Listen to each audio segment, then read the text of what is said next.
De l'Antiquité à l'ère moderne. Le flow présent dans l'histoire de l'humanité pour exprimer le potentiel humain. On n'a pas vraiment la culture d'appeler le flow tous les états de transe, les états de haute performance, les états qui vont transformer Robert classique en Robert, super Robert.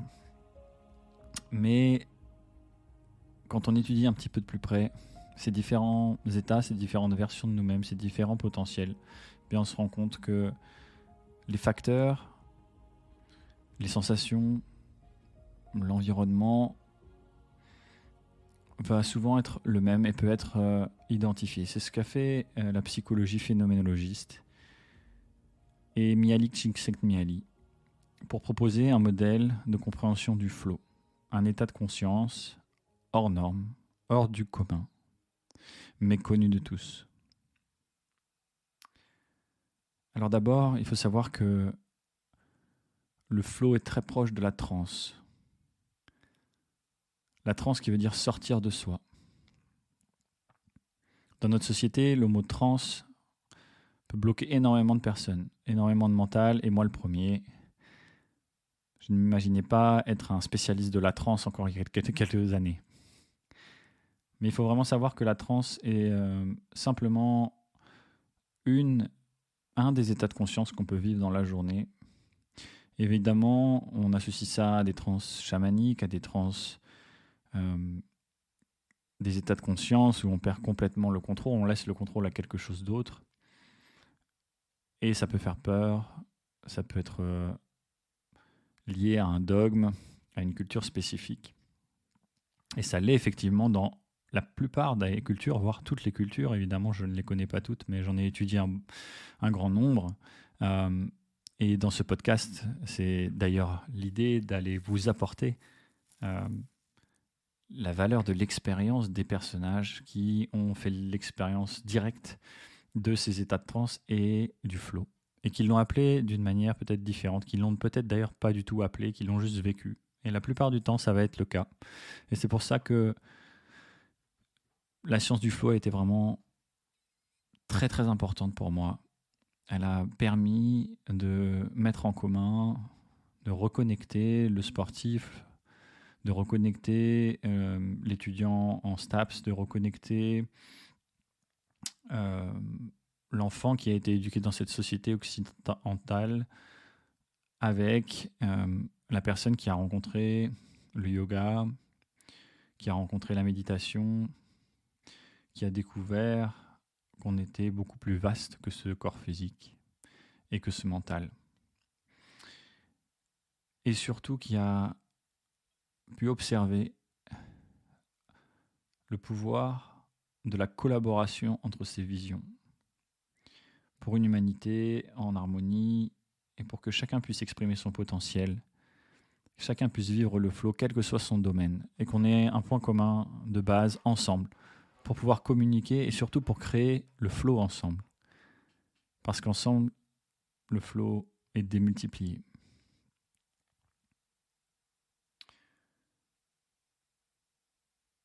Aujourd'hui, je vais vous proposer dans ces épisodes solo une éducation sur le flow, son histoire, les sensations, les différents facteurs qui vont de manière interne et externe pouvoir nous permettre de favoriser cet état-là, vous permettre de reconnaître cet état dans votre vie et de faire le lien avec les différents personnages, discussions, expériences que vous allez pouvoir trouver dans ce podcast. Alors bonne écoute après cette introduction et au plaisir de partager avec vous à nouveau.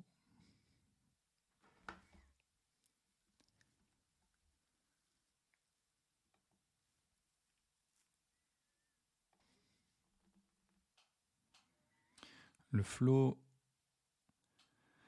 depuis l'Antiquité, comme je vous l'ai dit, a été utilisé comme un outil à la fois pour exprimer le potentiel de l'humanité au-delà de ce qu'on peut imaginer, mais aussi pour contrôler et manipuler les cultures, les personnes, les civilisations.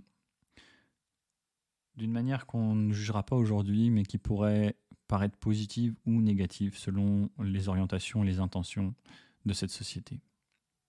C'est tout simplement la compréhension des mécanismes psychologiques, psychiques, hormonaux,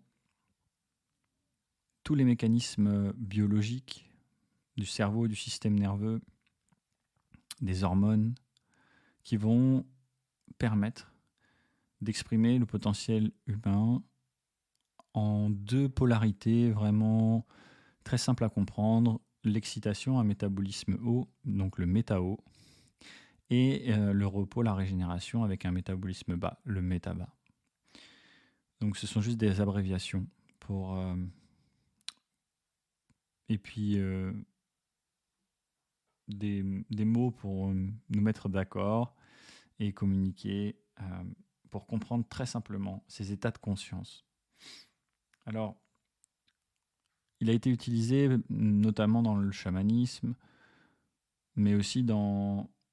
On peut trouver le flow dans n'importe quelle tradition de couture, de tissage, de la chasse, de manière tout à fait ancestrale.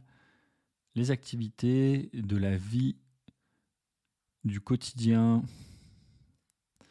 des civilisations il y a des centaines et des milliers d'années, étaient composées d'activités qui entraînaient énormément le flow.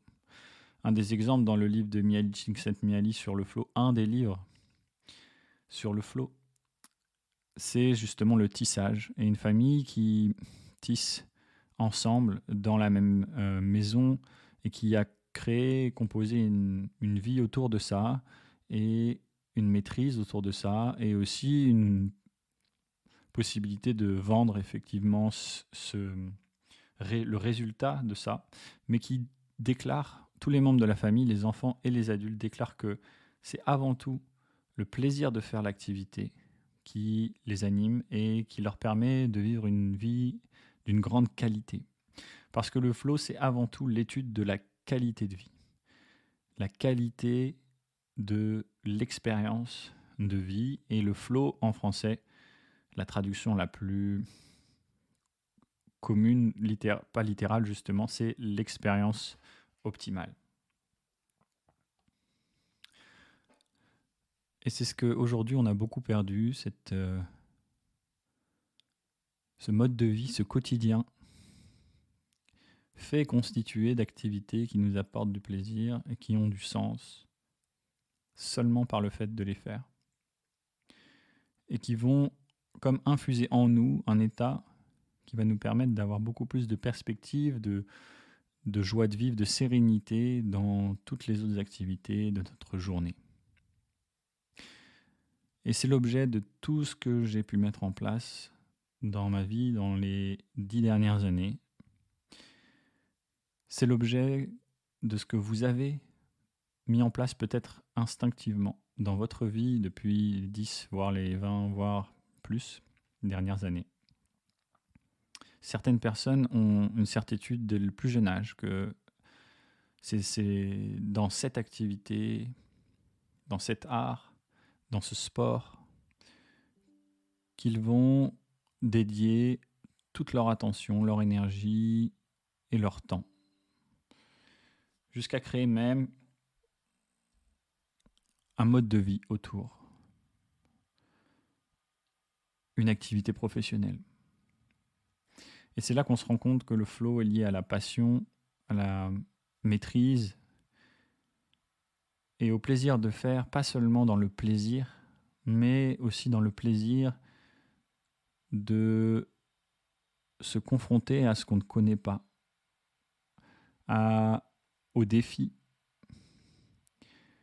à la répétition, à l'échec et aux erreurs, pour trouver le positif, trouver la leçon dans cette expérience-là et évoluer. On en parlera ensemble dans ce qui s'appelle le cycle du flow et le lien entre le rapport hormonal, nerveux et psychologique avec les différents cycles d'attention et de potentiel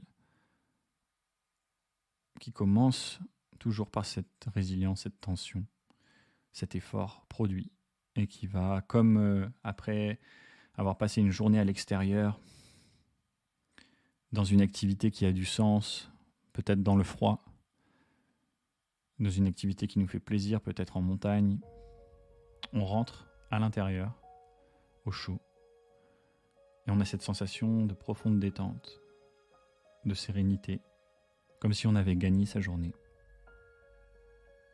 Et voilà, gagner sa journée, pas seulement gagner sa vie, chaque jour, vers une journée idéale, une journée de flow, pour retrouver du sens entre philosophie ancestrale, entre modes de vie ancestraux, activités et modes de vie modernes. Voilà l'objet de ces discussions ensemble. Merci pour cette écoute. N'hésitez pas à aller voir dans le lien et retrouver toutes les informations sur les pratiques qui vous permettront de mettre en place plus consciemment et de manière plus globale le flow dans votre vie. À bientôt.